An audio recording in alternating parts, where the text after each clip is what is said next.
Nakipagpulong si BARM Interim Chief Minister Abdul Rauf Makakwa kay Farsarina Ajijul Muhammad, Minister ng Ministry of Trade, Investments and Tourism o MTIT, upang iayon ang mga prioridad at direksyon ng pamahalaan para sa mas pinalakas na ekonomiya ng rehiyon. Ang News Now sa report. Sa pulong na ginanap sa Cotabato City, tinalakay ng dalawang opisyal ang mga programa at inisyatiba ng MTIT na layong paigtingin ang kalakalan, pamumuhunan at turismo sa Bangsamoro, mga sektor na itinuturing na susi sa pangmatagalang kaunlaran at katatagan ng rehiyon.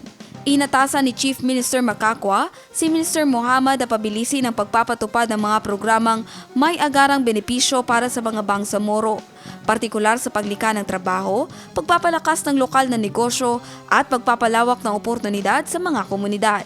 Ayon kay Makakwa, mahalaga ang malinaw na pamumuno at sama-samang pagkilos ng mga ahensya ng pamahalaan upang mapangalagaan ang mga bunga ng peace process at maisali ng kapayapaan sa konkretong kaunlarang nararamdaman ng mamamayan.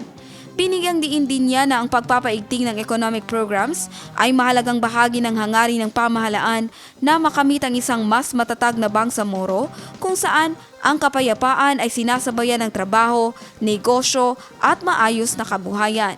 Nagtapos ang pulong sa panawagan ng kooperasyon at pasasalamat ni Chief Minister Makakwa sa MTIT sa patuloy na suporta nito sa mga programang pangkaunlaran ng Bangsamoro.